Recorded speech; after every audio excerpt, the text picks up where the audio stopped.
चलिए, क्या हाल चाल है? ठीक है।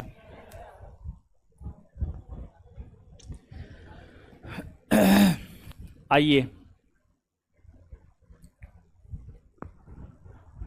तो पीडीएफ ओपन नहीं हो रहा है जी?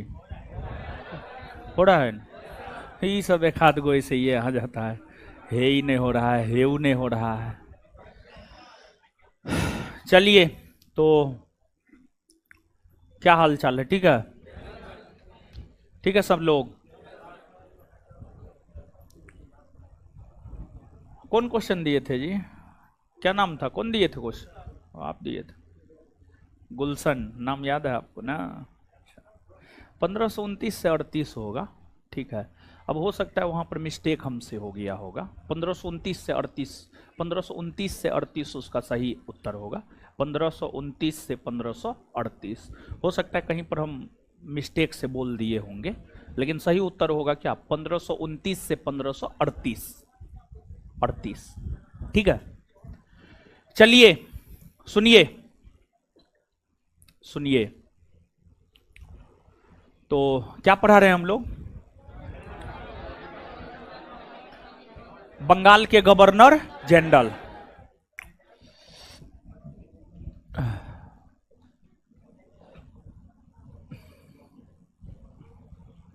कुछ बोर्ड का कर उड़ के नहीं रखा था जी? हैं?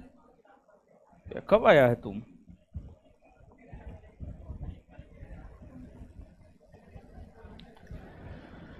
बंगाल का गवर्नर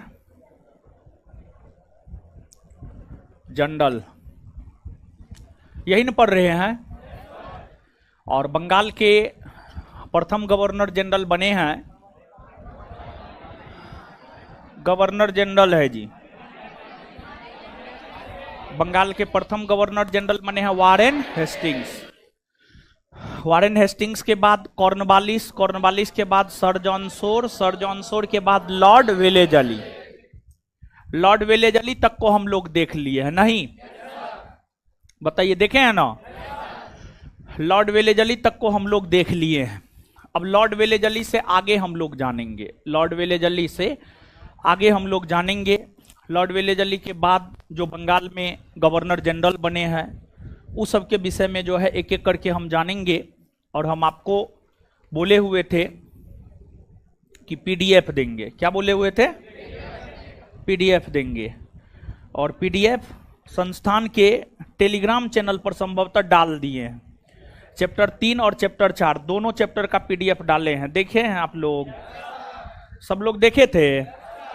देखे थे हो? देखे थे आप लोग तो निकाल के लाए हैं आप लोग? कौन कौन लोग निकाल के लाए हैं पीडीएफ? वाह, सब निकाल के लेकर के आ गए हैं ना? कुछ देवी महारानी लोग हैं जो नहीं लाई है।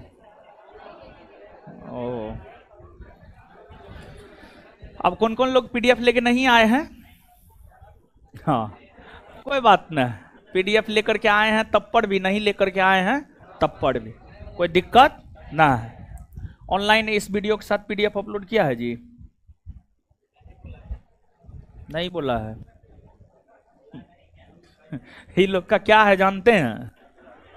क्या बताएं ये लोग का क्या है?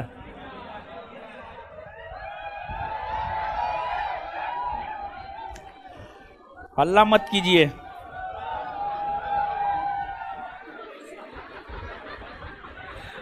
अभी तो हम कुछ बोले भी नहीं है जी।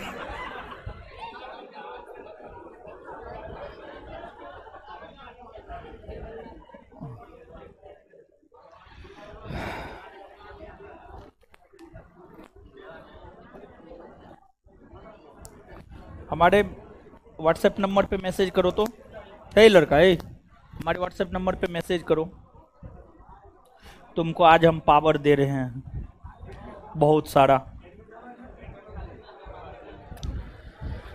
इसको आज हम टेलीग्राम का एडमिन बना देते हैं।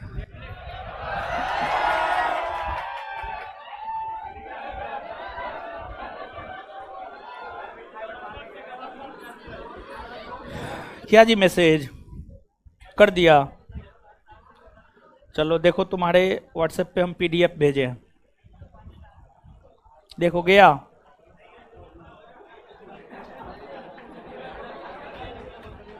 गया जी पीडीएफ। इस वीडियो लेक्चर के साथ जो है अपलोड मार दो, ठीक है। इसके बाद बोलो तुम टेलीग्राम चैनल पर तुम्हारा क्या नाम है, बोलो। तुमको आज हम पावर देते हैं। क्या नाम है, बोलो जल्दी। क्या? रोशन कुमार।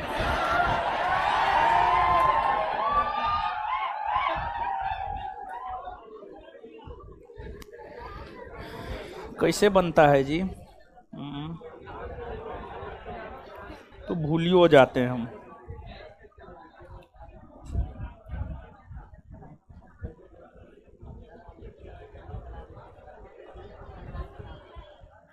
मेंबर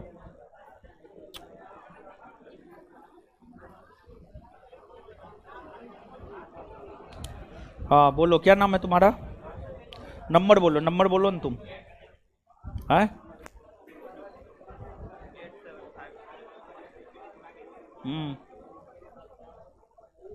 आगे बोलो।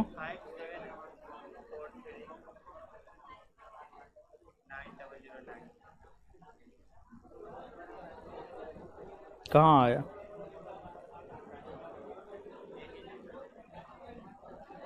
तुम है इसमें?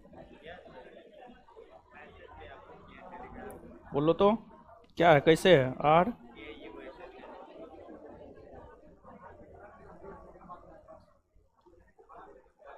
कौन है इसमें तुम्हारा? देखो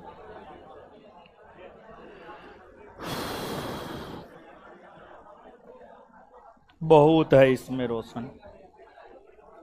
अच्छा जाओ, अभी बाद में बना देंगे। इसमें रोशन बहुत है,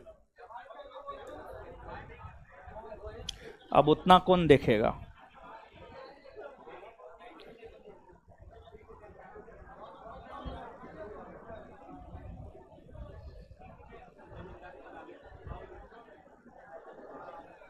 चलिए गुरुजी लोग, तो तीसरा चैप्टर तो बहुत पहले बोले थे हम आपको। कहां गया? तीसरा चैप्टर की अगर हम लोग बात करें तो तीसरा चैप्टर जो है बहुत पहले हम आपको बोले थे कि तीसरा चैप्टर जो है पीडीएफ देकर के हम आपको पढ़ाएंगे। बोले हुए थे ना? नहीं बोले थे? बोले थे ना? तो तीसरा चैप्टर हम आपको बोले हुए थे कि पीडीएफ दे करके पढ़ाएंगे। पीडीएफ हमको बहुत पहले दे देना चाहिए, लेकिन करेक्शन नहीं करवा पाए थे, इसी वजह से जो है आपको नहीं दिए हैं। अब करेक्शन करवा दिए हैं तो हम आपको दे दिए हैं। तो आपको लॉर्ड वेलेजली तक समझा दिए थे, लिखा दिए थे। लॉर्ड वेलेजली से आगे हम बढ़ते हैं, समझाते जा रहे हैं और याद करवाते जाएंगे।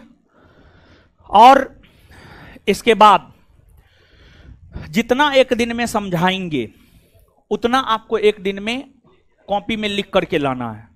कॉपी में क्या करके लाना है? लिख करके लाना है। बात समझ गए?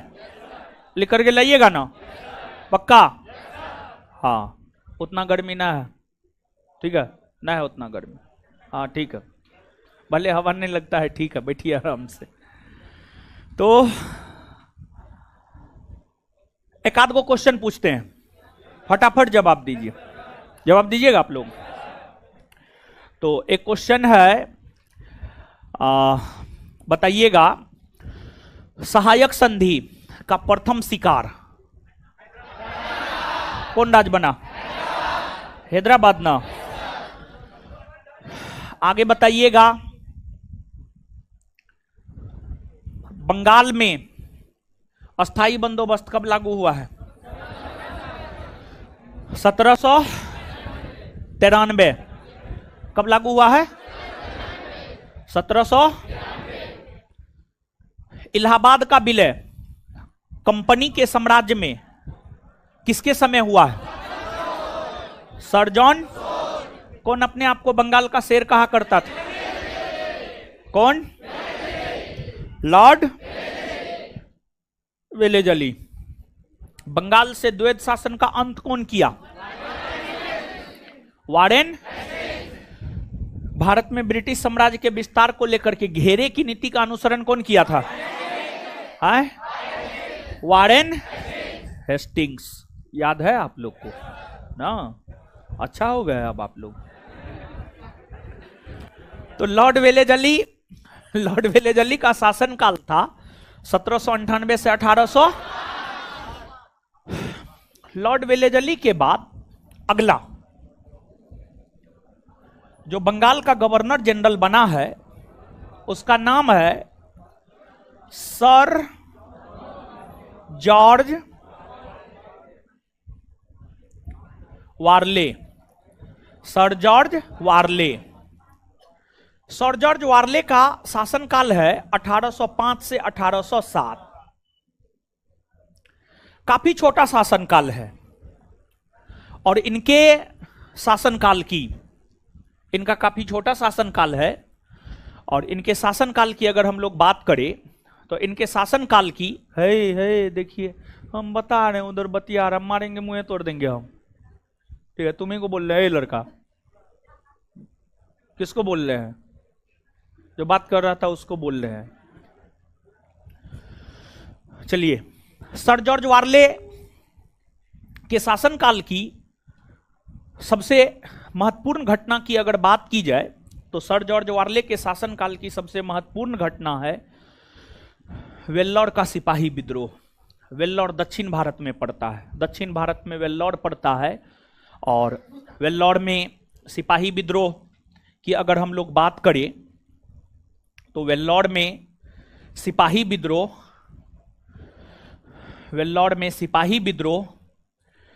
1806 ईस्वी में हुआ था। वेल्लोर में सिपाही विद्रोह 1806 ईस्वी में हुआ था और वेल्लोर में सिपाही विद्रोह जो 1806 ईस्वी में हुआ था, वेल्लोर का सिपाही विद्रोह सर जॉर्ज वारले के शासनकाल की सबसे महत्वपूर्ण घटना है। अब सवाल यह उठता है कि वेल्लोर में सिपाही विद्रोह क्यों हुआ? वेल्लोर में सिपाही विद्रोह क्यों हुआ? देखिए, वेल्लोर के जो सिपाही थे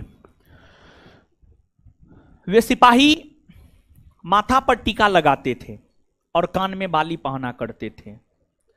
वे सिपाही मूल तौर पर थे भारत के, लेकिन वे अंग्रेजी ईस्ट इंडिया कंपनी के अधीन सेवा दे रहे थे।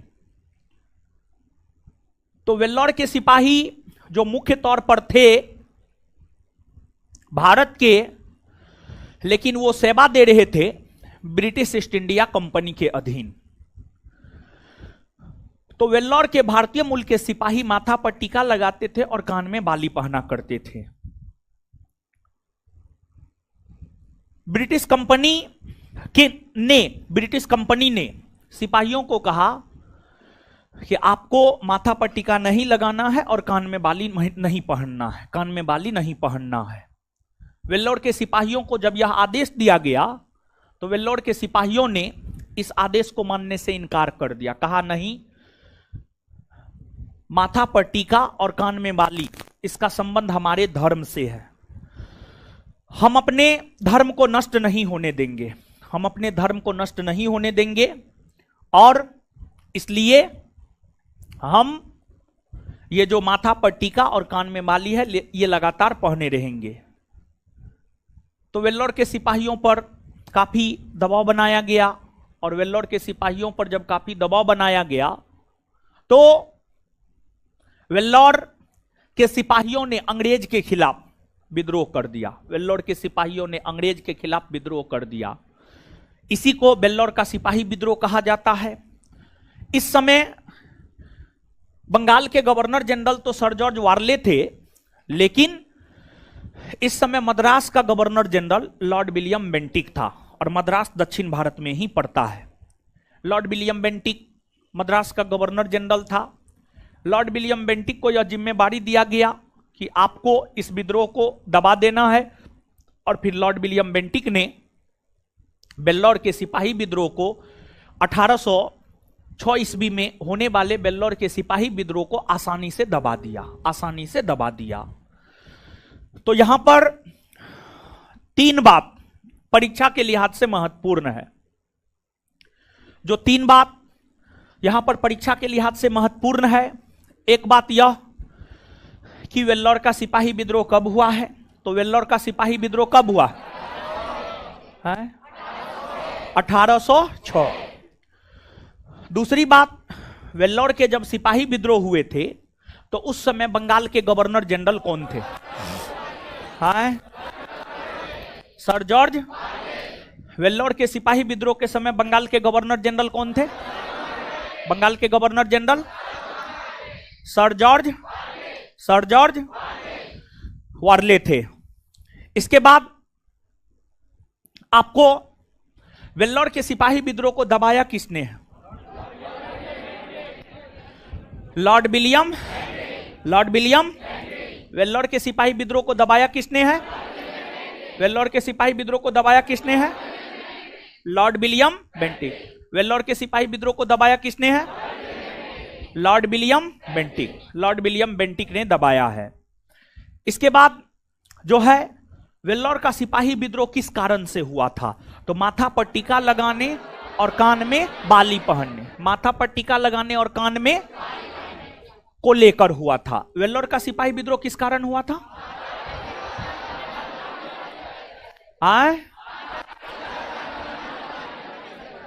नोट में फटाक से इसको पढ़ लीजिए, तो फटाक से पढ़िए 1 सेकेंड में। तो आवाज कर रहा है, कोकाई कर रहा है,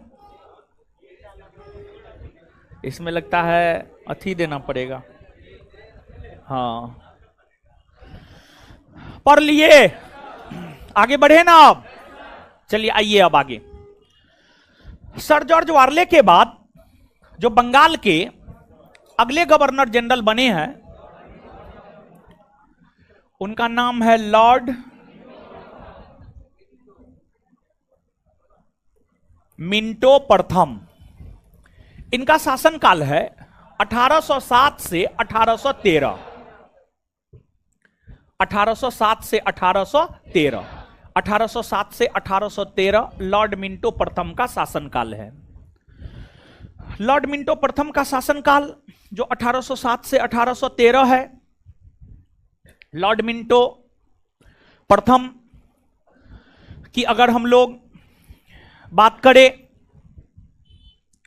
तो जो लॉर्ड मिंटो प्रथम है, इनके शासनकाल की जो सबसे महत्वपूर्ण घटना है वह है अमृतसर की संधि। इनके शासनकाल की जो सबसे महत्वपूर्ण घटना है वह है अमृतसर की संधि।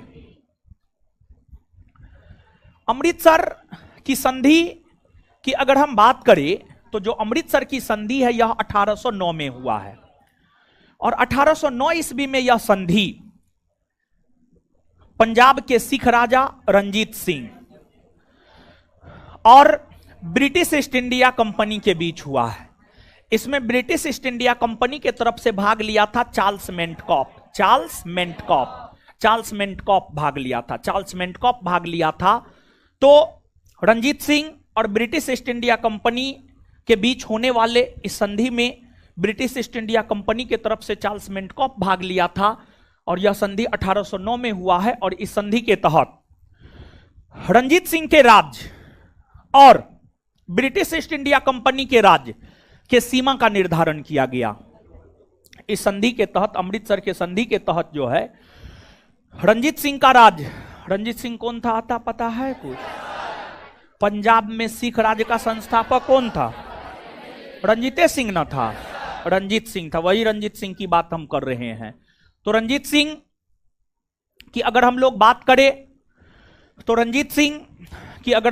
करें तो जो रंजीत सिंह है, रंजीत सिंह के राज्य और ब्रिटिश ईस्ट इंडिया कंपनी के राज्य के बीच सीमा को निर्धारित करने के लिए जो है 1809 ईस्वी में आपको अमृतसर का संधि हुआ था। और यही अमृतसर का संधि लॉर्ड मिंटो प्रथम के शासनकाल के समय होने वाली सबसे महत्वपूर्ण संधि है। और इस संधि के विषय में हम आपको पहले भी बताए हैं और अमृतसर के विषय में भी हम आपको पहले भी बताए हैं कि अमृतसर को किसने बसाया है, अमृतसर का किलाबंदी किसने किया है, अमृतसर में स्वर्ण मंदिर का निर्माण किसने किया है।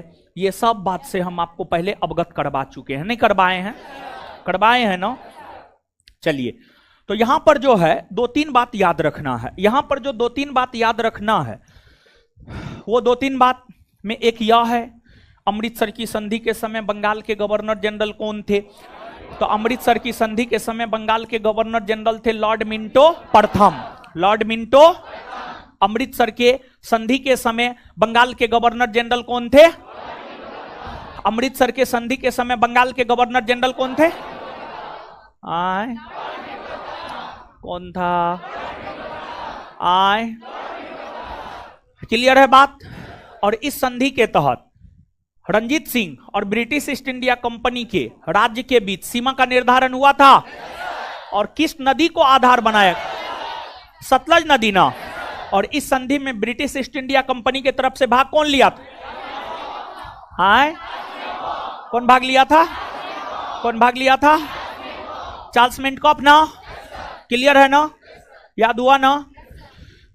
एक सेकंड में उसको पढ़िए। जिसके पास नोट है पढ़िए, पढ़ते जाइए आराम से, मजा मारते रहिए। जिसके पास न है मुंह देखते रहिए।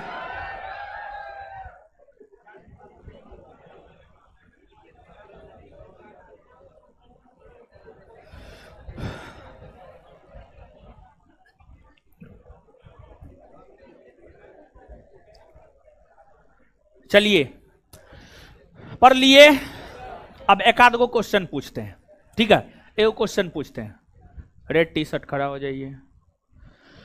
हाँ जी, रेड टी शर्ट, शर्ट थोड़े बोले। हाँ बताइए, अमृतसर नामक नगर को कौन बसाया? आए गुरु, अमृतसर में स्वर्ण मंदिर कौन बनाया? अमृतसर का किलाबंदी कौन किया? गुरु हरगोविंद। सब क्वेश्चन का आंसर मालूम है ना? वो बताओ, बैठ जाइए। इसके बाद लॉर्ड मिंटो प्रथम के बाद बंगाल का जो अगला गवर्नर जनरल बना है, बंगाल का अगला गवर्नर जनरल बना है, उसका नाम है लॉर्ड हेस्टिंग्स।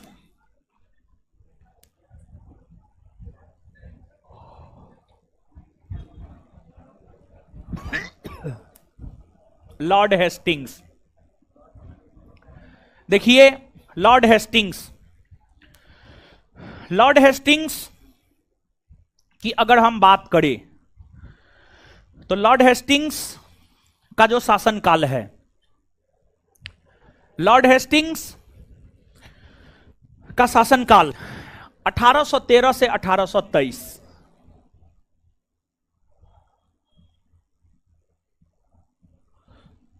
1813 से 1823 लॉर्ड हेस्टिंग्स का शासनकाल है।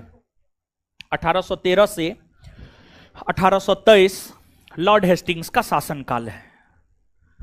लॉर्ड हेस्टिंग्स के शासनकाल में कौन कौन सी घटनाएं घटित हुई है, इसको जानने से पहले आप इस बात को जानिए। विद्यार्थी में एक कंफ्यूजन होता है वारेन हेस्टिंग्स और लॉर्ड हेस्टिंग्स को लेकर के, कि वारेन हेस्टिंग्स और लॉर्ड हेस्टिंग्स एक है या दोनों अलग अलग है। तो वारेन हेस्टिंग्स और लॉर्ड हेस्टिंग्स की अगर हम लोग बात करें तो वारेन हेस्टिंग्स और लॉर्ड हेस्टिंग्स दोनों एक नहीं है, बल्कि दोनों अलग अलग है। दोनों एक नहीं है बल्कि दोनों क्या है? दोनों एक नहीं है बल्कि दोनों।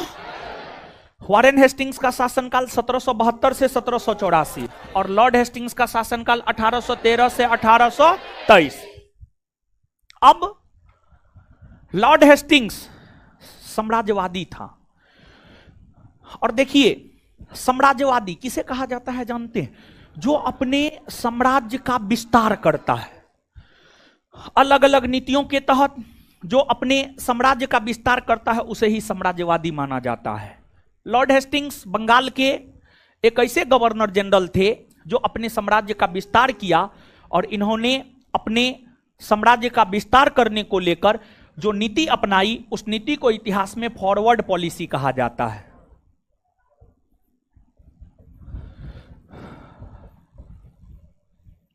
उस नीति को इतिहास में फॉरवर्ड पॉलिसी कहा जाता है। और फॉरवर्ड पॉलिसी के तहत ही लॉर्ड हेस्टिंग्स ने भारत में ब्रिटिश कंपनी के साम्राज्य का विस्तार किया। इन्होंने कई सारे क्षेत्रों को जीतकर ब्रिटिश साम्राज्य में मिलाने का काम किया। अगर बात आप भारत की करेंगे, भारत के उत्तर में नेपाल है। लॉर्ड हेस्टिंग्स के समय ब्रिटिश कंपनी की सेना ने नेपाल पर आक्रमण किया, और लॉर्ड हेस्टिंग्स के समय ब्रिटिश कंपनी की सेना ने जब नेपाल पर आक्रमण किया तो अंग्रेजी ईस्ट इंडिया कंपनी की सेना और नेपाल के गोरखा शासक के बीच युद्ध हुआ, जिस युद्ध को इतिहास में आंग्ल नेपाल युद्ध कहा जाता है। अगर बात आंग्ल नेपाल युद्ध की हम लोग करें तो जो आंग्ल नेपाल युद्ध है, आंग्ल नेपाल युद्ध 1814 से 1816 के बीच हुआ। इस युद्ध में अंग्रेजी कंपनी की जीत हुई, और इस युद्ध की समाप्ति 1815 ईस्वी में हुए सुगौली के संधि के तहत हुई है। सुगौली की संधि हुई है 1815 ईस्वी में, लेकिन सुगौली की संधि लागू हुई है 1816 में। तो लॉर्ड हेस्टिंग्स के समय में ही 1814 से 1816 के बीच आंग्ल नेपाल युद्ध हुए, और उस युद्ध में अंग्रेजों की जीत हुई, और नेपाल के कुछ क्षेत्र को जीत करके ब्रिटिश कंपनी के साम्राज्य में मिलाने का काम किया गया, और युद्ध की समाप्ति सुगौली के संधि के तहत हुई है। इसके बाद यानी कहने का मतलब यह हुआ कि लॉर्ड हेस्टिंग्स ने नेपाल के कुछ क्षेत्र को जीतकर ब्रिटिश साम्राज्य में मिलाया। लॉर्ड हेस्टिंग्स ने नेपाल के कुछ क्षेत्र को जीतकर ब्रिटिश साम्राज्य में मिलाया, कहने का मतलब यह है। इसके बाद लॉर्ड हेस्टिंग्स ने मराठों के सबसे बड़े सहयोगी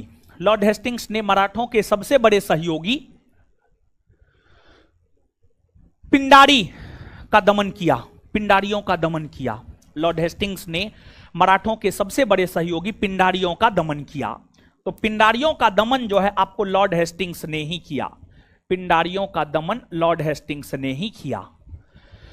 देखिए, जब हम आपको मराठा पढ़ा रहे होंगे तो वहां पर भी हम आपको पिंडारी के विषय में बताए होंगे, लेकिन यहां पर भी आप पिंडारी को जानिए। महाराष्ट्र के जंगलों में एक विशेष प्रकार का शराब मिलता था जिसे पिंड कहा जाता था, और महाराष्ट्र के जंगलों में पाई जाने वाली जो जनजाति थी, जो आदिवासी लोग थे, वे बड़ी खूंखार थे, और वे पिंड नामक शराब पिया करते थे। उन्हीं को पिंडारी कहा जाता था, और पिंडारी मराठों को युद्ध में सहायता देता था। जब भी मराठा कोई भी युद्ध लड़ता था तो उस युद्ध में पिंडारी मराठों को सहायता देता था।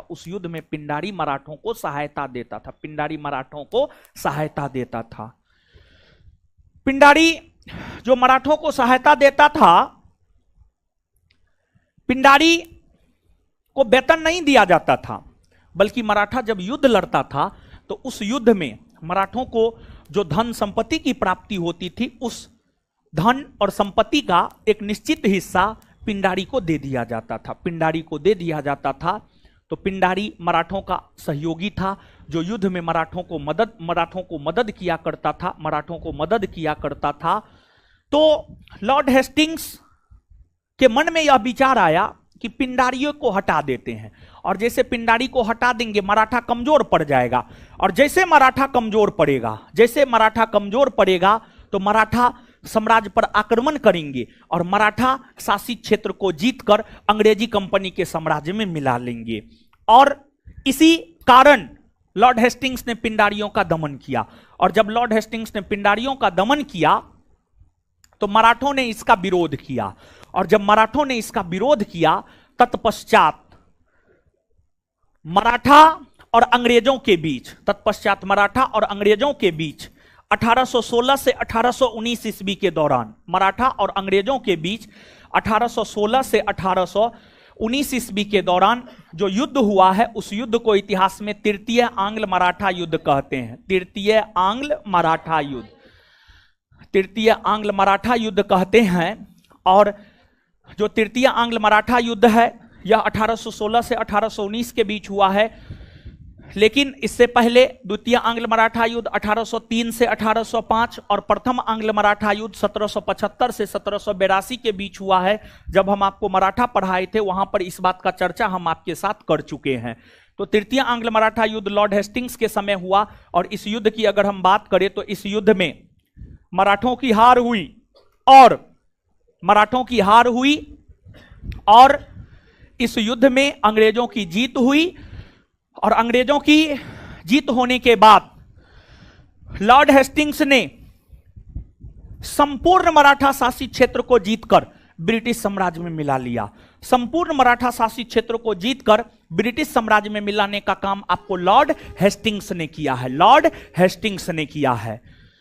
फिर लॉर्ड हेस्टिंग्स की अगर हम लोग बात करें तो लॉर्ड हेस्टिंग्स के शासनकाल के दौरान ही 1820 ईस्वी में दक्षिण भारत में व्यापक स्तर पर रैयतबाड़ी प्रथा की शुरुआत हुई और 1822 ईस्वी में व्यापक स्तर पर उत्तरी भारत में महालबाड़ी प्रथा की शुरुआत हुई, महालबाड़ी प्रथा की शुरुआत हुई। अब सवाल यह उठता है कि रैयतबाड़ी प्रथा क्या है और महालबाड़ी प्रथा क्या है।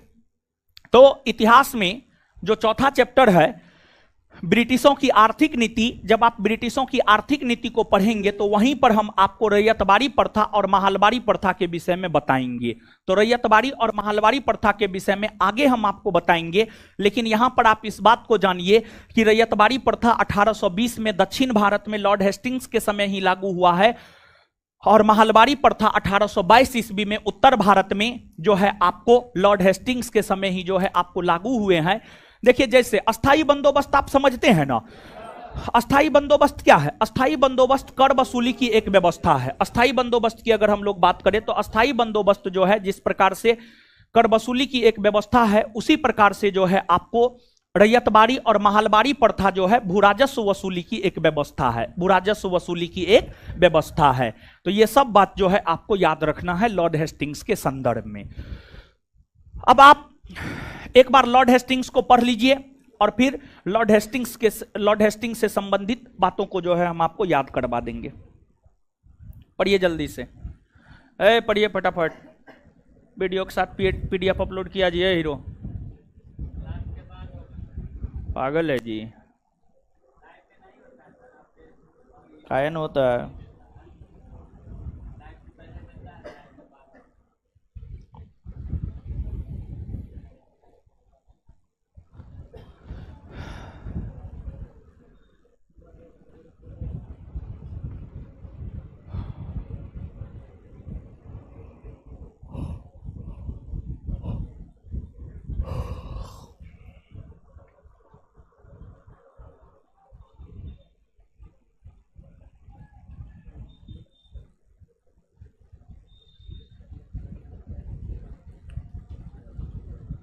पढ़ लिए हो?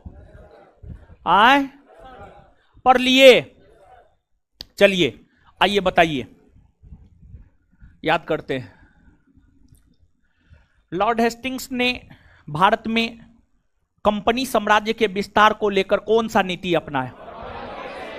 आए लॉर्ड हेस्टिंग्स ने भारत में कंपनी साम्राज्य के विस्तार को लेकर कौन सा नीति अपनाया? कौन सा नीति अपनाया? नेपाल के कुछ क्षेत्र को जीतकर ब्रिटिश कंपनी के साम्राज्य में कौन मिलाया? कौन मिलाया? आंग्ल नेपाल युद्ध किसके समय हुए? आंग्ल नेपाल युद्ध किसके समय हुए? आंग्ल नेपाल युद्ध कब हुए हैं? आंग्ल नेपाल युद्ध कब हुए हैं? 1814 से 1800। आंग्ल नेपाल युद्ध कब हुए हैं? 1814 से 1800। आंग्ल नेपाल युद्ध की समाप्ति कौन संधि के तहत हुआ है? आंग्ल नेपाल युद्ध की समाप्ति कौन संधि के तहत? कौन संधि के तहत? कौन संधि के तहत? पिंडारियों का दमन किसने किया? पिंडारियों का दमन किसने किया? पिंडारियों का दमन किसने किया? पिंडारी किसका सहयोगी था? पिंडारी किसका सहयोगी? पिंडारी किसका सहयोगी था? तृतीय आंग्ल मराठा युद्ध किसके समय हुए? तृतीय आंग्ल मराठा युद्ध किसके समय हुए? और तृतीय आंग्ल मराठा युद्ध में किसकी जीत हुई है? अंग्रेज। किसकी जीत हुई है? किसकी जीत हुई है? मराठा शासित क्षेत्र को जीतकर ब्रिटिश कंपनी के साम्राज्य में कौन मिलाया? मराठा शासित क्षेत्र को जीतकर ब्रिटिश कंपनी के साम्राज्य में कौन मिला है? कौन मिलाया है? लॉर्ड। कौन मिलाया है? लॉर्ड हेस्टिंग्स ना। चलिए इसके बाद आगे बताइएगा। दक्षिण भारत में रैयतबाड़ी प्रथा और उत्तर भारत में महलबाड़ी प्रथा भू राजस्व की वसूली के समय के लिए किसके समय में लागू हुआ? किसके समय? Lord Hastings. अब लॉर्ड हेस्टिंग्स के बाद जो है बंगाल का अगला गवर्नर जनरल बना है, उसका नाम है लॉर्ड एमहर्ट्स।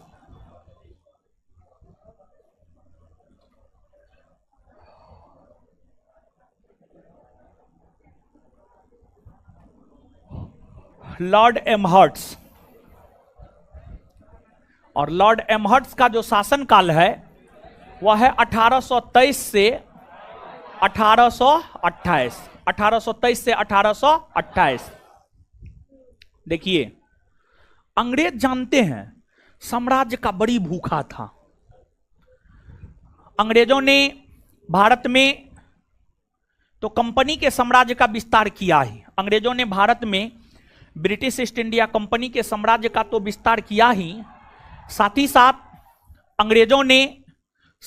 अंग्रेजों ने भारत के आसपास के जो पड़ोसी देश है वहां पर भी कंपनी के साम्राज्य का विस्तार किया। जैसे नेपाल में किया, म्यांमार में किया, अफगानिस्तान में किया, चीन में किया, श्रीलंका में किया। तो भारत के आसपास के जो देश है वहां पर भी कंपनी के साम्राज्य का विस्तार गवर्नर जनरल और भारत के वायसराय के द्वारा करने का काम जो है आपको किया गया। अब देखिएगा लॉर्ड एमहर्ट्स की अगर हम लोग बात करें तो लॉर्ड एमहर्ट्स के समय प्रथम आंग्ल बर्मा युद्ध हुआ। लॉर्ड एमहर्ट्स के समय जो है आपको प्रथम आंग्ल बर्मा युद्ध हुआ। और प्रथम आंग्ल बर्मा युद्ध की अगर हम लोग बात करें तो जो प्रथम आंग्ल बर्मा युद्ध है यह 1824 से 1826 के बीच हुआ है। जो प्रथम आंग्ल बर्मा युद्ध है, प्रथम आंग्ल बर्मा युद्ध आपको 1824 से 1826 के बीच हुआ है। प्रथम आंग्ल बर्मा युद्ध जो 1824 से 1826 के बीच हुआ है। आप सब लोग जानते हैं भारत के पूरब में जाइएगा तो आपको बर्मा है। अंग्रेजी कंपनी ने बर्मा को जीतकर कंपनी के साम्राज्य में मिलाने को लेकर 3 युद्ध लड़ा है, जिसे इतिहास में प्रथम आंग्ल बर्मा युद्ध, द्वितीय आंग्ल बर्मा युद्ध, तृतीय आंग्ल बर्मा युद्ध कहा जाता है।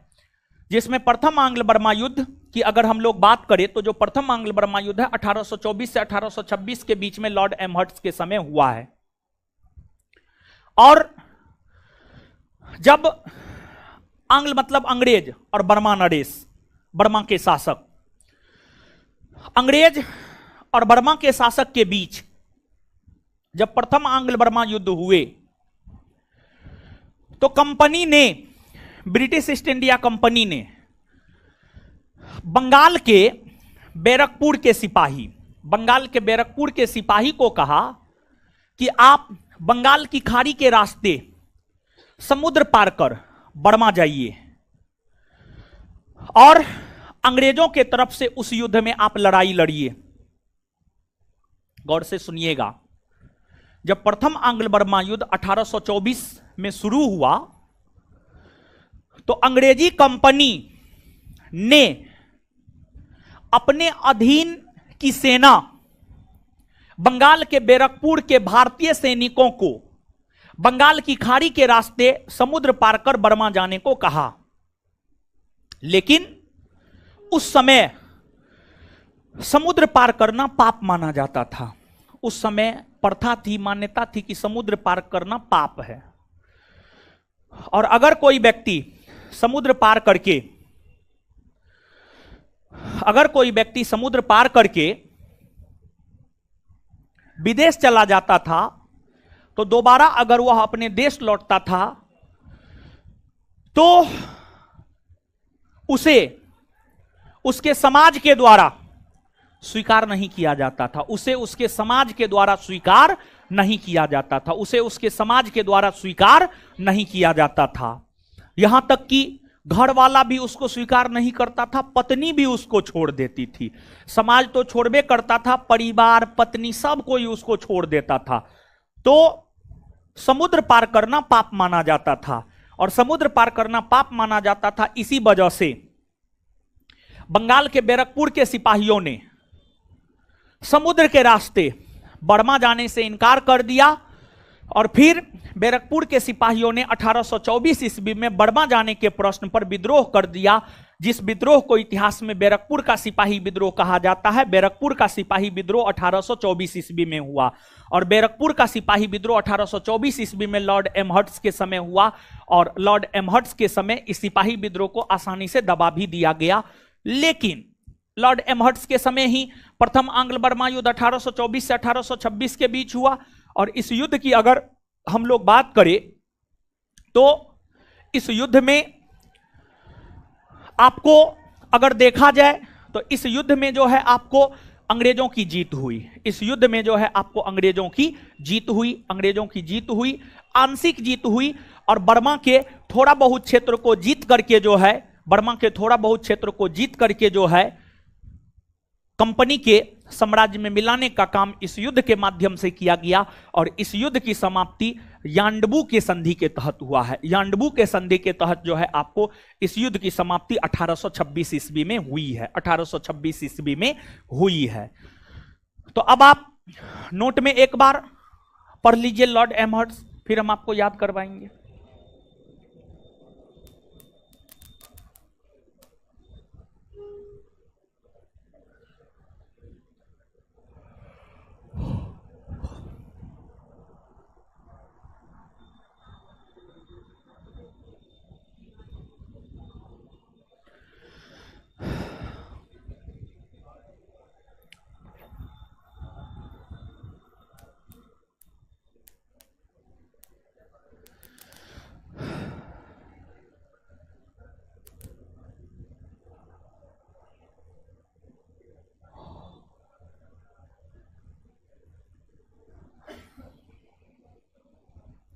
पढ़ लिए?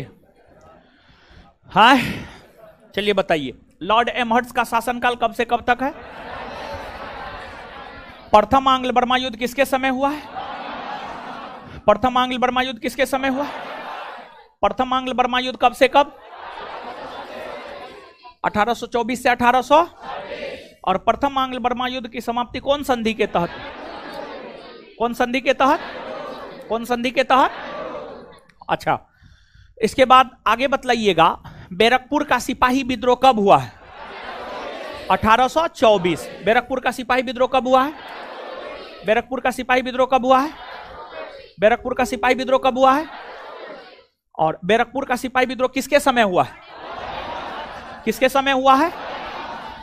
और किस प्रश्न पर बैरकपुर का सिपाही विद्रोह हुआ है? समुद्र पार कर बर्मा जाने के प्रश्न पर। समुद्र पार कर बर्मा जाने के, समुद्र पार कर बर्मा जाने के।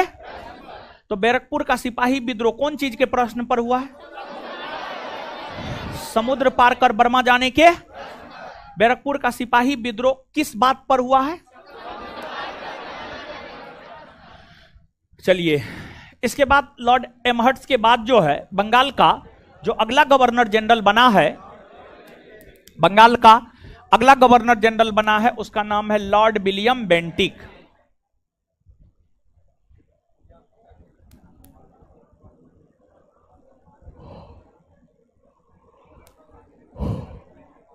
Lord William Bentinck. और जो लॉर्ड विलियम बेंटिक है, इनका शासनकाल है 1828 से 1835। लॉर्ड विलियम बेंटिक का शासनकाल है 1828 से 1835। और देखिए, लॉर्ड विलियम बेंटिक के विषय में हम आपको पहले भी थोड़ा सा बताए हैं, और हम आपको जब ये चैप्टर शुरू कर रहे थे तब हम आपको बताए थे कि 1833 ईस्वी में एक एक्ट पारित हुआ था, 1833 का चार्टर एक्ट। और 1833 का जो चार्टर एक्ट पारित हुआ था, उस चार्टर एक्ट में बंगाल के गवर्नर जनरल के कार्य अधिकार शक्ति में इजाफा किया गया, और बंगाल के गवर्नर जनरल का पदनाम बदलकर किया गया भारत का गवर्नर, और लॉर्ड विलियम बेंटिक बंगाल के अंतिम गवर्नर जनरल तथा भारत के प्रथम गवर्नर जनरल बने हैं। लॉर्ड विलियम बेंटिक बंगाल के अंतिम गवर्नर जनरल तथा भारत के प्रथम गवर्नर जनरल बने। मतलब बंगाल का गवर्नर जनरल अब समाप्त हो गया है। अब हम लोग भारत के गवर्नर जनरल को पढ़ रहे हैं, फिर भारत के गवर्नर जनरल को पढ़ेंगे। भारत के गवर्नर जनरल को पढ़ने के बाद हम लोग भारत के वायसराय को पढ़ेंगे, ठीक है। तो अब हम लोग जानते हैं यहां पर लॉर्ड विलियम बेंटिक के विषय में। देखिए, Lord William Bentinck, Lord William Bentinck की अगर हम लोग बात करें तो जो लॉर्ड विलियम बेंटिक है, इनके विषय में कहा जाता है कि ये सुधारवादी और साम्राज्यवादी दोनों प्रकार के गवर्नर जनरल थे। इन्होंने भारत में ब्रिटिश कंपनी के साम्राज्य का विस्तार भी किया। इन्होंने मैसूर, कुर्ग, कछार, मैसूर, कुर्ग, कछार की अगर आप बात करेंगे, दक्षिण भारत में है, दक्षिण भारत में कर्नाटक, दक्षिण भारत में कर्नाटक में मैसूर, कुर्ग, कछार का क्षेत्र है। कर्नाटक के मैसूर, कुर्ग, कछार जैसे क्षेत्र को जीतकर ब्रिटिश कंपनी के साम्राज्य में मिलाने का काम लॉर्ड विलियम बेंटिक ने किया।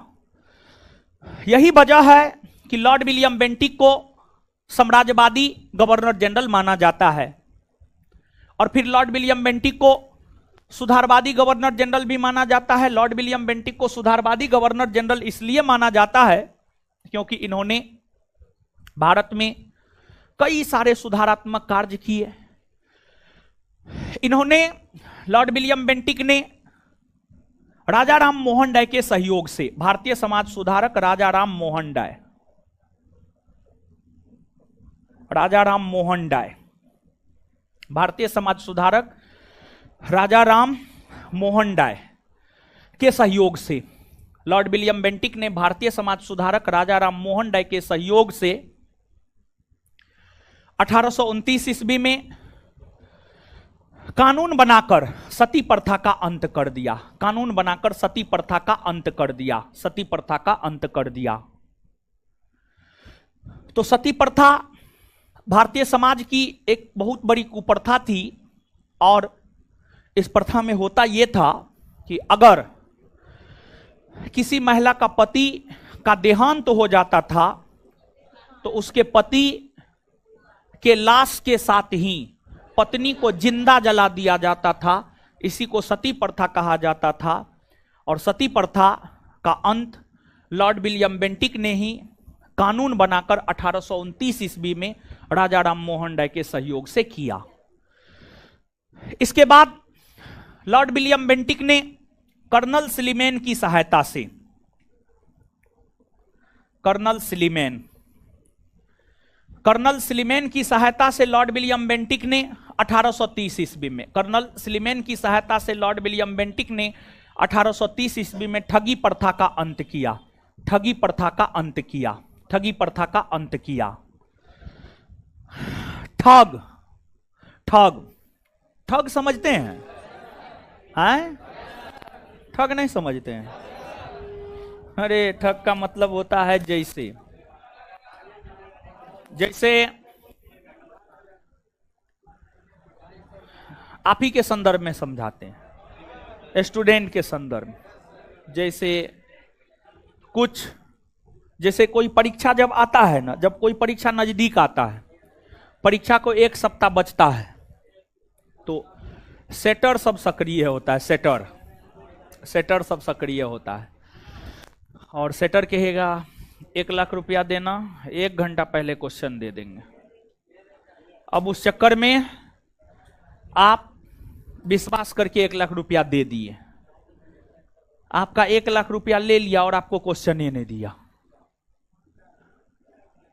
तो आपको ठगने का काम किया गया। मतलब आपको सपना दिखा करके कि हम तुमको क्वेश्चन दे देंगे और आप फिर पैसा दे दिए और फिर जो है आपको ठग लिया गया। यही है ठग। तो ब्रिटिश लोग भारतीयों से पहले खूब ठगाता था। आमिर खान का एक मूवी है ठग्स ऑफ हिंदुस्तान, उसमें दिखाया गया है कि कैसे भारत के लोग अंग्रेजों को ठगता था, कैसे भारत का लोग अंग्रेजों को ठगता था। तो अंग्रेजों को ठगने का काम जो है भारतीयों के द्वारा किया जाता था और ठग लोग मां काली की पूजा किया करता था। ठग लोग जो है मां काली की पूजा किया करता था। तो बहुत सारे अंग्रेज जो है ठगों से काफी प्रताड़ित हो रहे थे। तो कर्नल स्लीमेन की सहायता से ठगी प्रथा का अंत 1830 ईस्वी में लॉर्ड विलियम बेंटिक ने ही किया। इसके अलावे लॉर्ड विलियम बेंटिक ने बाल विवाह प्रथा पर भी रोक लगाने का प्रयास किया। बाल विवाह प्रथा मतलब कम उम्र में विवाह का हो जाना, लेकिन उस पर रोक लगाने में लॉर्ड विलियम बेंटिक सफल नहीं हो पाए। तो ये तमाम सुधारवादी काम लॉर्ड विलियम बेंटिक के द्वारा किए गए हैं और यही वजह है कि लॉर्ड विलियम बेंटिक को सुधारवादी गवर्नर जनरल भी माना जाता है। और लॉर्ड विलियम बेंटिक के समय ही 1833 का चार्टर एक्ट पारित हुआ था, जिसमें यह कहा गया था कि भारत से दास प्रथा का अंत किया जाएगा। लेकिन उस एक्ट के तहत भारत से दास प्रथा का अंत हो नहीं पाया, बल्कि दास प्रथा का अंत आगे चल करके हुआ। इसके बाद आपको भारत में भारतीयों को शिक्षा भारतीय भाषा में और भारतीय पद्धति के तहत दी जाए, या भारत में भारतीयों को शिक्षा अंग्रेजी भाषा और अंग्रेजी पद्धति के तहत दी जाए, इसको लेकर के एक विवाद खड़ा हो गया था, जिसे इतिहास में आंग्ल प्राच्य विवाद कहते हैं। और उस आंग्ल प्राच्य विवाद के निपटारे हेतु ही लॉर्ड विलियम बेंटिक के समय ही 1834 ईस्वी में मैकाले आयोग का गठन हुआ। और मैकाले आयोग ने अपनी सिफारिश 1835 में दिया और मैकाले आयोग ने अपनी सिफारिश में यह कहा कि भारत में भारतीयों को शिक्षा अंग्रेजी भाषा में दी जाए। और 1835 ईस्वी से भारत में शिक्षा का माध्यम अंग्रेजी को बनाया गया। लॉर्ड विलियम बेंटिक के शासनकाल से ही भारत में शिक्षा का माध्यम अंग्रेजी बना है। और मैकाले आयोग का जो स्मरण पत्र है उसके विषय में यह कहा जाता है, या मैकाले आयोग का जो सिफारिश है उसके विषय में यह कहा जाता है कि मैकाले आयोग के स्मरण पत्र से ही भारत में आधुनिक शिक्षा की नींव पड़ी है। भारत में आधुनिक शिक्षा की जो है आपको नींव पड़ी है। और लॉर्ड विलियम बेंटिक के विषय में कहा जाता है इन्होंने ही कलकत्ता में मेडिकल कॉलेज की स्थापना की। कलकत्ता में मेडिकल कॉलेज की स्थापना जो है आपको लॉर्ड विलियम बेंटिक ने ही किया, लॉर्ड विलियम बेंटिक ने ही किया। तो ये सभी लॉर्ड विलियम बेंटिक के विषय में हुआ। लॉर्ड विलियम बेंटिक से अब हम लोग आगे बढ़ेंगे, लेकिन उससे पहले लॉर्ड विलियम बेंटिक को आप पढ़िए।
पढ़ लिए हो।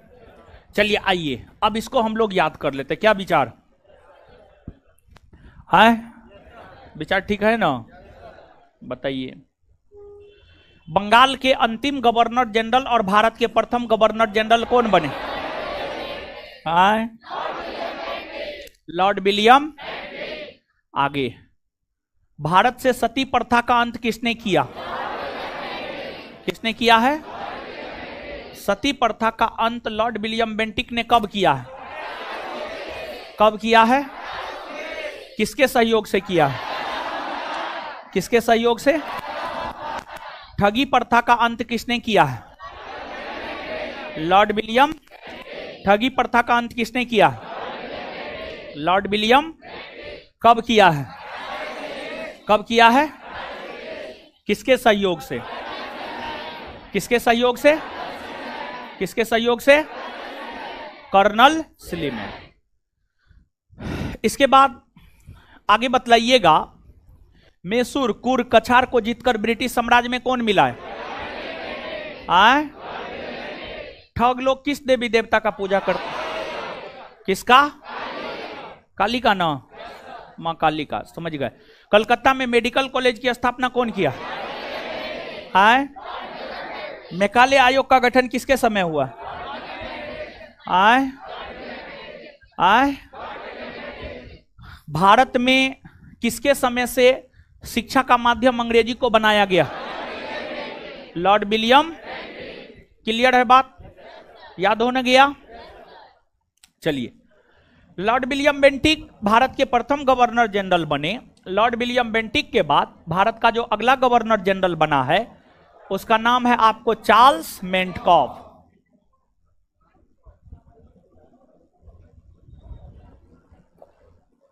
चार्ल्स मेंटकॉफ। चार्ल्स मेंटकॉफ का जो शासनकाल है 1835 से 1836, 1835 से 1836, काफी छोटा शासनकाल है। देखिए, आपको जो चार्ल्स मेंटकॉफ है,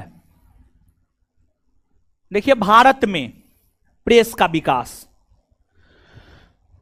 भारत में प्रेस अर्थात मीडिया का विकास, भारत में प्रेस अर्थात मीडिया का विकास पुर्तगाली कंपनी के भारत आगमन से हुआ। और भारत में जब प्रेस का विकास हुआ तो समय समय पर भारतीय प्रेस पर प्रतिबंध लगाए गए हैं। सबसे पहले भारतीय प्रेस पर प्रतिबंध लॉर्ड वेलेजली ने 1799 में लगाया। फिर 1823 में जॉन एडम्स के द्वारा भारतीय प्रेस पर तमाम प्रकार के प्रतिबंध लगाए गए थे।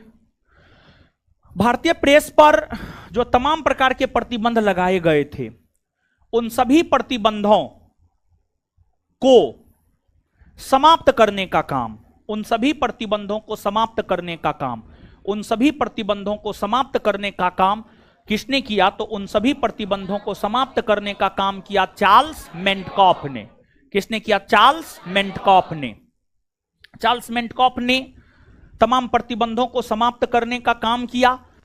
भारतीय प्रेस पर लगे सभी प्रकार के प्रतिबंध को हटाने का काम चार्ल्स मेंटकॉफ ने किया है।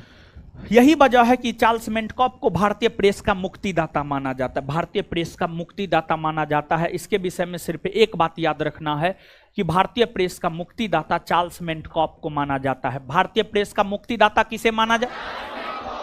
भारतीय प्रेस का मुक्तिदाता, भारतीय प्रेस का मुक्तिदाता चार्ल्स मेंटकॉफ। यहां तक बात समझ में आ गया? कोई दिक्कत है यहां तक? कोई दिक्कत नहीं ना है? अब सुनिए, अब कुछ महत्वपूर्ण सूचना है, ठीक है? जो महत्वपूर्ण सूचना है अब सुनिए आराम से। पहला सूचना यह है कि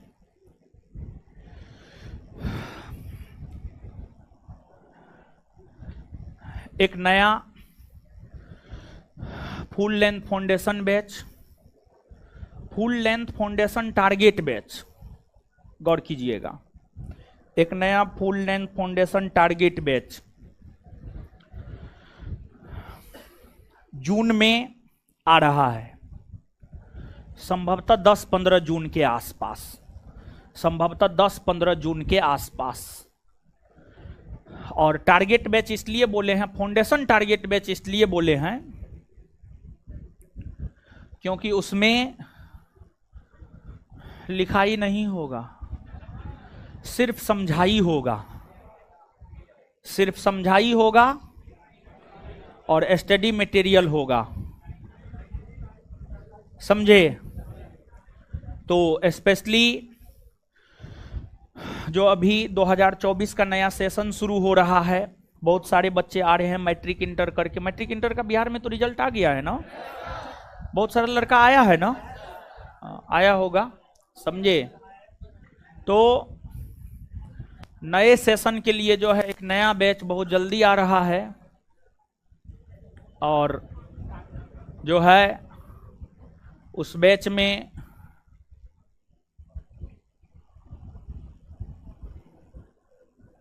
स्टडी मटेरियल के थ्रू पढ़ाया जाएगा। और देख रहे हैं स्टडी मटेरियल में कैसे खटाखट खत्म हो रहा है, देख रहे हैं ना। यही फायदा है पीडीएफ या स्टडी मटेरियल के थ्रू पढ़ने से। आज हम चाहे तो भारत का गवर्नर जनरल भी खत्म कर सकते हैं, अगर हम चाहे तो कर देंगे। अभी रुकिए ना, पहले महत्वपूर्ण सूचना दे देते हैं। आए खटाखट खत्म हो रहा है, समझे। याद काहे न होगा। तो एगो सूचना ये है, दूसरा सूचना है बिहार पुलिस का एग्जाम गाइडेंस प्रोग्राम आने वाला शुक्रवार से शुरू हो रहा है। समय है शाम में 7:30 से 9:30,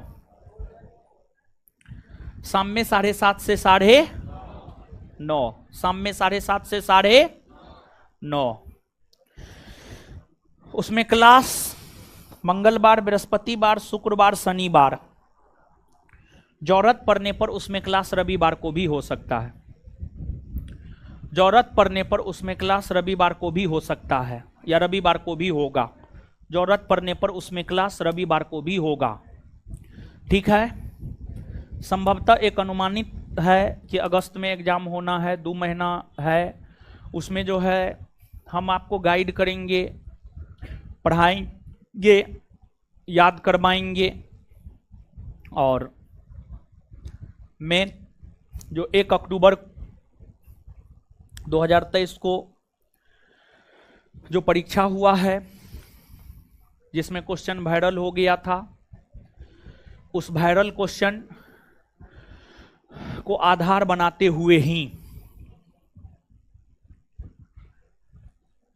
आगे होने वाले परीक्षा का तैयारी करवाएंगे।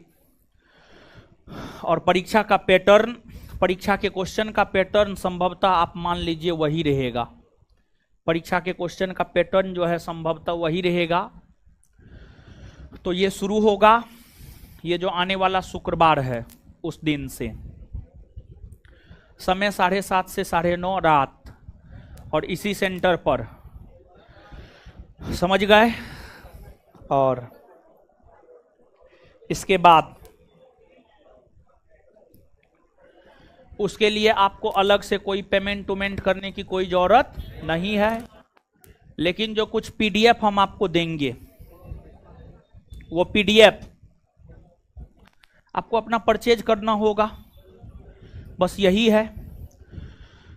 और जो है सिलेक्टेड लड़का पर काम किया जाएगा, जिसका रनिंग 6 मिनट में हो रहा है, क्योंकि परीक्षा तो सिर्फ पास करना है।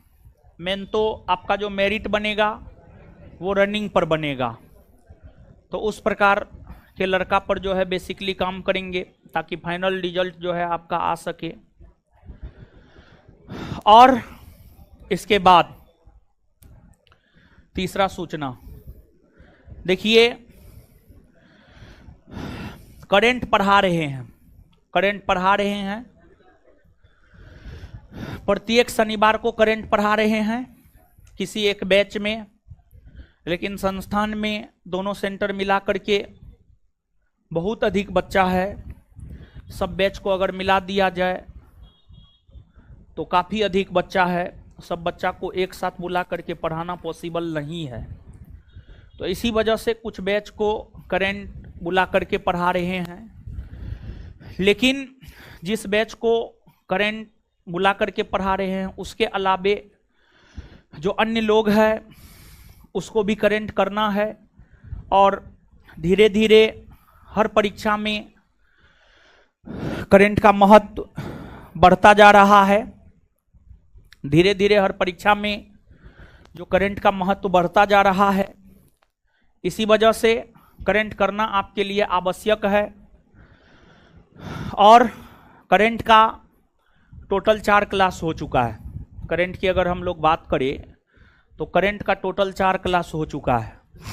और करंट का जो टोटल 4 क्लास हो चुका है, चारों क्लास का वीडियो संस्थान के YouTube चैनल पर अपलोड है और उसका PDF संस्थान के टेलीग्राम चैनल पर हम आपको दिए हुए हैं।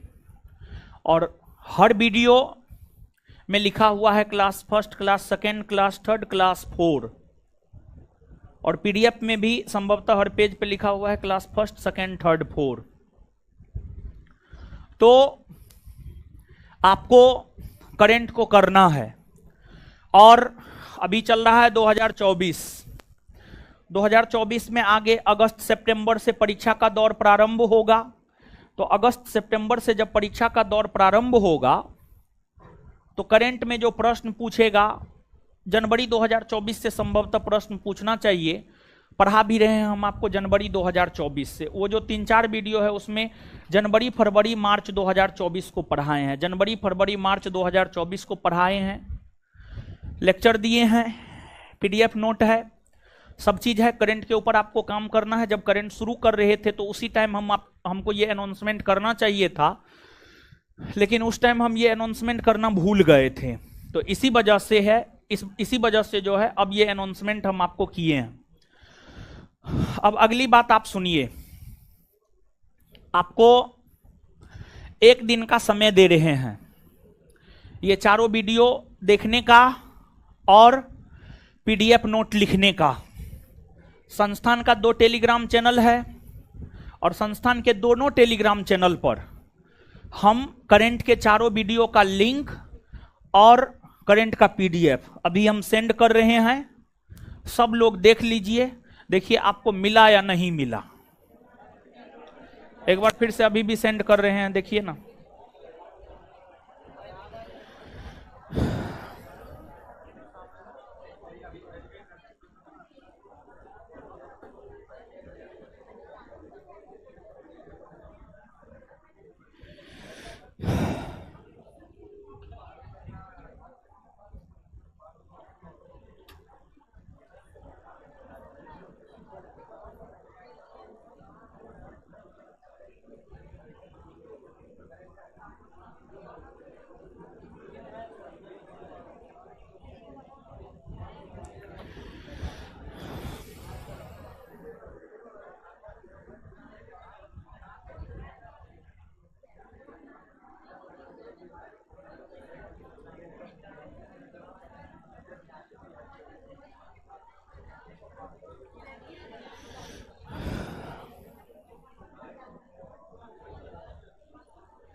देखिए दोनों चैनल पर भेज दिए हैं, फिर से ऐसे ही भेजा हुआ था लेकिन फिर भी हम भेज दिए हैं,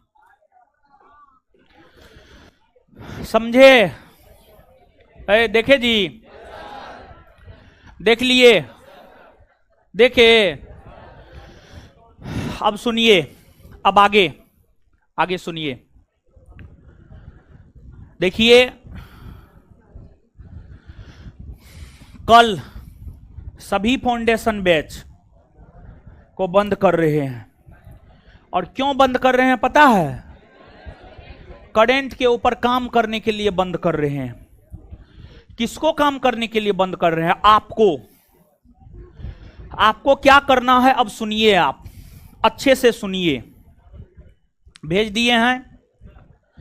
आज से लेकर के परसों क्लास आने तक में आपको करंट का एक कॉपी बनाना है। उस कॉपी में सबसे पहले पूरे पीडीएफ को लिख लेना है। आज आप जाइएगा घर, अभी रूम जाइएगा तो कॉपी के दुकान पर एक नया कॉपी खरीद लीजिएगा, समझे? और करंट का कॉपी बना लीजिएगा और सबसे पहले पूरा पीडीएफ नोट लिख लेना है। Class first, second, third, fourth अपने हैंड में, अपने हाथ से लिख लेना है। उसके बाद पीडीएफ नोट को अपने सामने रख लेना है। पहला लेक्चर देखना है, फिर थोड़ा गैप दे देना है, फिर दूसरा लेक्चर देखना है, फिर तीसरा लेक्चर देखना है और फिर चौथा लेक्चर देखना है। इतना करने के बाद एक बार फिर से उस अपने हैंड रिटेन पीडीएफ नोट को इस उद्देश्य से पढ़ना है कि उसको हमें याद करना है, और याद करके आपको अगले क्लास में आना है। समझ गए? ये आपका होमवर्क है। और दूसरी बात, आज जहां तक पढ़ाए हैं उसको अपने कॉपी में, इतिहास के कॉपी में लिख करके लाना है। ये भी आपका होमवर्क है। इसके बाद 4 क्लास तक आपका जब कंप्लीट हो जाएगा, और कंप्लीट आपको करना है, और सबको जो भी यहां पढ़ते हैं, जिनको भी अपने कैरियर से मतलब है, सबको अपनी माता जी का कसम है। किसका कसम है? माता जी का कसम। मतलब मम्मी कसम है, मां कसम है, अम्मा कसम है, अम्मी कसम है। समझे? इसको करना है। और देखिए, इसको करने में कम से कम आपको कितना घंटा लगेगा जानते हैं? कम से कम 8 घंटा लगेगा। वीडियो 3 घंटा से ज्यादा का है। 3 घंटा तो आपको, 3 घंटा से ज्यादा 3.5 घंटा आपको वीडियो देखने में लगेगा। 2 घंटा आपको पीडीएफ लिखने में लगेगा। 3.5 2 5.5, और कम से कम 2 घंटा आपको याद भी करने में लगेगा। 5.5 2 7.5, 7 से 8 घंटा इस पूरे प्रक्रिया में लगेगा। और मां कसम दिए हैं ताकि आप करें, जानबूझ करके मां कसम दिए हैं। और हर फाउंडेशन वाला को मां कसम दिए हैं जो अपने संस्थान में पढ़ता है। समझ गए? आपसे पहले कम से कम 10,000 बच्चा को आज मां कसम हम खिला चुके हैं। समझे? तो इसको आज, अभी यहां से जाने के बाद से लेकर परसों 5:30 बजे क्लास आने तक में सब काम कर लेना है। कीजिएगा ना? और कल इसी वजह से क्लास बंद कर रहे हैं। कल आपको नहीं आना है। बात समझे हो? इसके बाद आगे सुनिए। तो लेक्चर 4 तक जब आपका क्लियर हो जाएगा, 5वां लेक्चर करंट का अगले शनिवार को होगा। शनिवार को जब 5वां लेक्चर होगा, शनिवार को वीडियो एडिट में डलवा देंगे।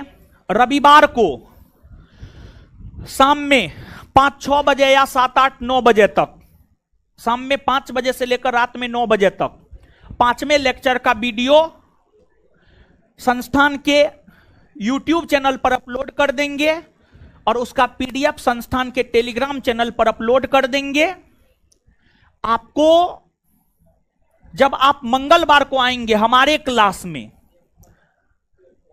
मंगलवार को, प्रत्येक मंगलवार को जब आप आएंगे तो करंट का वो वीडियो देख करके और करंट का वो पीडीएफ लिख करके और याद करके आप आइएगा। प्रत्येक मंगलवार को 5 से 10 मिनट या 15 मिनट समय देकर के हम करंट पूछेंगे। समझ गए? 10 से 15 मिनट समय देकर के करंट पूछेंगे, और साथ ही साथ जो है पीडीएफ दे दिए हैं। 3रा नंबर 4था नंबर चैप्टर पीडीएफ से ही पढ़ाएंगे। आज तो आप देख लिए हैं पीडीएफ से पढ़ाने में कितना फास्ट हो रहा है, देखे हैं ना। हाँ, तो फटाफट होगा। समझे बात को? क्या समझे? जो समझाए हैं वही समझे होंगे। और कोई दिक्कत नहीं ना? कीजिएगा ना? मां को मानते हैं ना?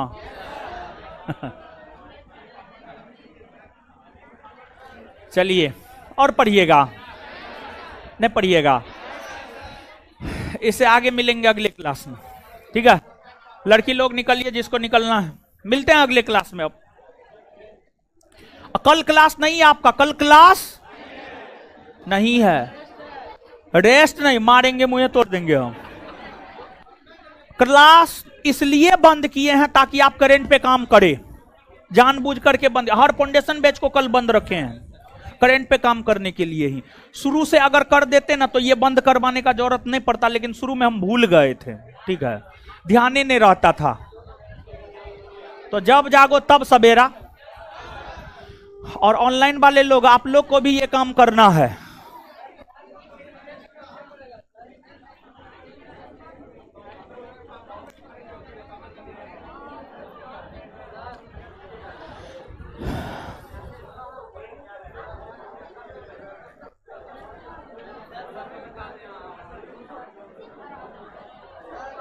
हाँ,